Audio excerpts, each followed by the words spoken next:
Hello दोस्तों, एक बार फिर से आप लोगों को आपके अपने यूट्यूब चैनल पर बहुत बहुत स्वागत है। मैं मुकेश कुमार आज त्रिकोणमिति के एक्सरसाइज 1.1 से आप लोगों के लिए क्वेश्चन नंबर जो है 9 लेके आया हूं, जिसमें आपका सवाल है त्रिभुज ABC में जिसका कोण B समकोण है। सबसे पहले क्या कह रहा है, त्रिभुज ABC में, तो त्रिभुज ABC में कह रहा है तो आप पहले त्रिभुज बना लीजिए। त्रिभुज से आपको बहुत मदद मिलेगा सवाल को हल करने में।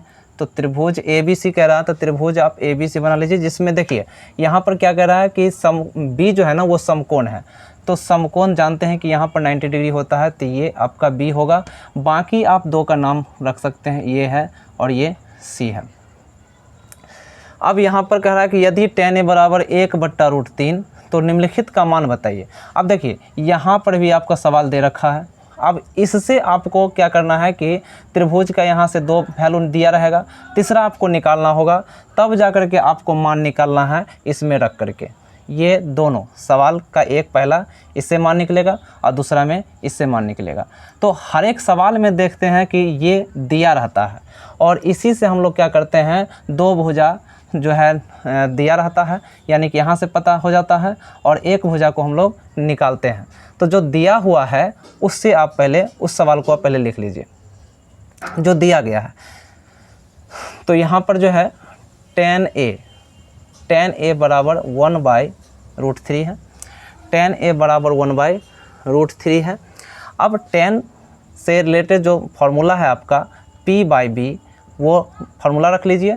उसके बाद 1/√3 फार्मूला को बार बार आप जो है इस मंत्र को आप याद रखिए, पंडित बद्री प्रसाद हर हर बोले।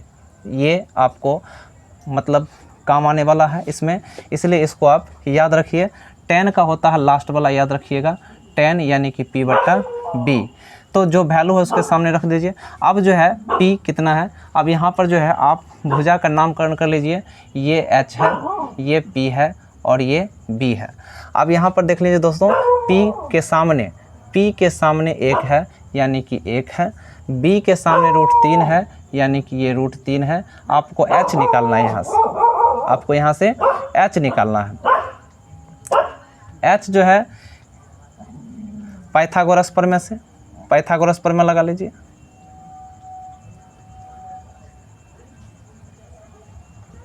पाइथागोरस प्रमेय से, पाइथागोरस प्रमेय जो है यानी कि h² बराबर लंब स्क्वायर जोड़ आधार स्क्वायर।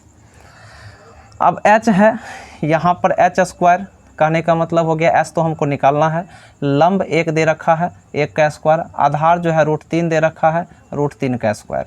1 का स्क्वायर 1, स्क्वायर से हम पहले भी बता चुके हैं कि स्क्वायर से हो जाता है रूट खत्म, तो आप इसको हटा लीजिए, बच जाएगा 3। तो 3 और 1 कितना हो गया 4, h² बराबर 4।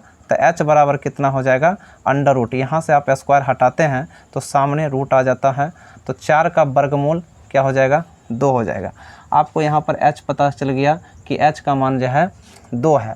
अब जो है त्रिभुज के जब तीनों भुजा पता चल जाए तब आप जो है त्रिकोणमितीय अनुपात निकाल लीजिए। पहला जैसे कह रहा कि पहला से मान हमको ज्ञात करना है, पहला दिया हुआ है sin A × cos C और प्लस में cos A × sin C। Sine का फॉर्मूला दोस्तों यहाँ पर लगा लीजिए। साइन का फॉर्मूला होता है P/H। उसके बाद इंटू का मतलब होता है गुना, तो आप या तो इंटू दे लीजिए या फिर आप गुना का भी साइन लगा लीजिए। cos C यानी कि cos का फॉर्मूला होता है B/H प्लस फिर cos है तो cos का फिर B/H और इंटू है, इंटू मतलब गुना, साइन है तो साइन का होता है P/H। तो यहाँ पर जो है साइन का कॉस का फॉर्मूला लग चुका है। अब जो है आप ए के हिसाब से यहाँ पर बताइए कि लंब कौन सा होगा। तो ए के हिसाब से सामने देखिए, सामने 1 है और कर्ण नहीं बदलता है, तो कर्ण जो है आपका वही रहेगा। उसके बाद सी के हिसाब से देख लीजिए, सी के हिसाब से आपका आधार कौन होगा। तो सी के हिसाब से सी यहाँ पर है, तो जो संलग्न भुजा है, ये जो संलग्न है BC, यही आधार होगा इसका। तो 1 और कर्ण हो गया 2 प्लस में ए के हिसाब से आधार, तो ए के हिसाब से आधार यानी कि ए जो है जुड़ा हुआ है AB से, संलग्न है, तो AB आपका हो गया आधार, AB का मान हो गया आपका √3 और कर्ण 2 है गुने सी यानी कि सी के हिसाब से लंब कौन होता है, तो सामने वाला जो भुजा होगा वो आपका लंब होगा √3 और कर्ण जो है 2 है तो 2 रहेगा। अब यहाँ पर जो है सलूशन की बारी आया तो सलूशन देख लीजिए, हर एक स्टेप को देखिए। हर एक स्टेप को देखने से आपको क्या होता है कि सवाल जो है आसानी से समझ में आता है। आप इससे रिलेटेड जो भी सवाल आगे होगा उसको आप आसानी से कर लीजिएगा।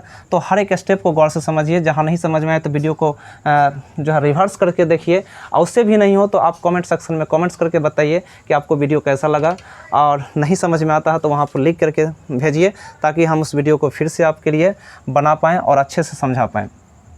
तो 1 का मल्टीप्लाई यहाँ पर क्या हो जाएगा, 1 हो जाएगा।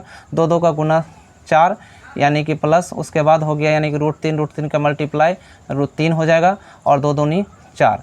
यहाँ पर हम पहले एक बार जिक्र कर चुके हैं कि कोई भी राशि अगर समान है रूट के अंदर में और उसका अगर दोनों पर रूट चढ़ा हुआ है, समान राशि है, तो फिर ये जो रूट देख रहे हैं ये रूट ख़त्म हो जाता है, ये दोनों राशि में से कोई एक राशि लिखाता है ना। तो यहाँ भी देख लीजिए √3 का गुना क्या हो जाएगा, 3 हो जाएगा, 2 दूनी 4 हो जाएगा।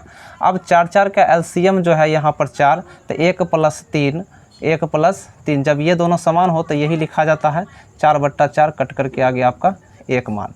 तो पहला से आपका जो वैल्यू है पहला से उसका 1 आया।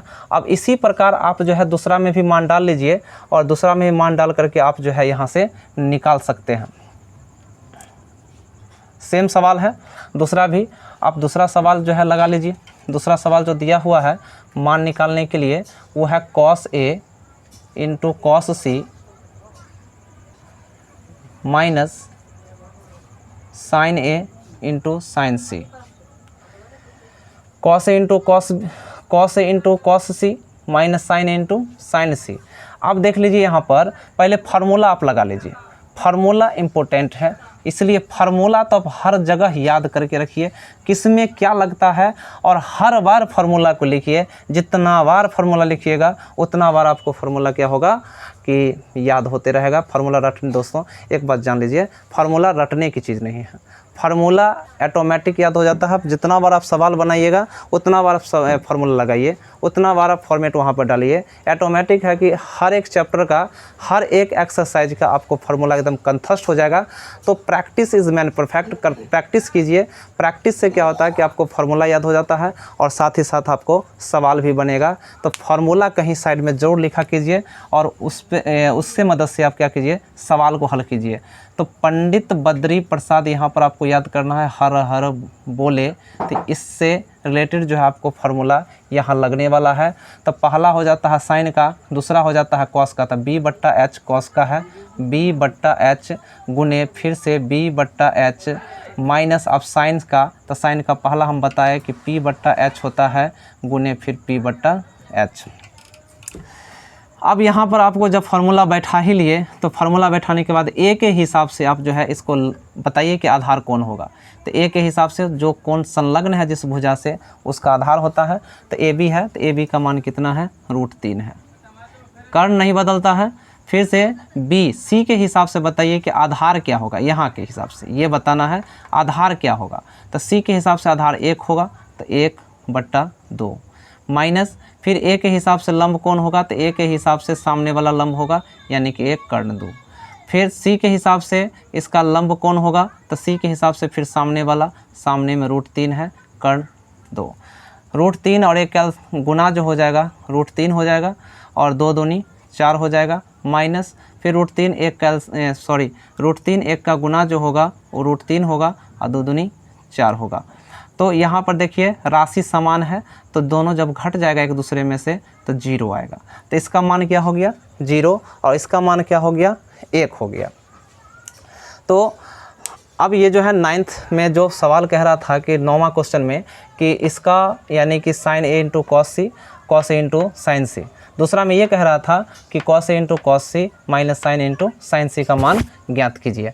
तो वो ज्ञात दोनों का हो चुका है, पहला का आया 1 और दूसरा का आया 0। दोस्तों अगर वीडियो पसंद आए तो आप वीडियो को लास्ट में यानी कि सब्सक्राइब, लाइक, बेल आइकन को दबाइए और शेयर भी कीजिए अपने दोस्तों के साथ ताकि वो भी इस वीडियो को देखें और सीखें। जय हिंद।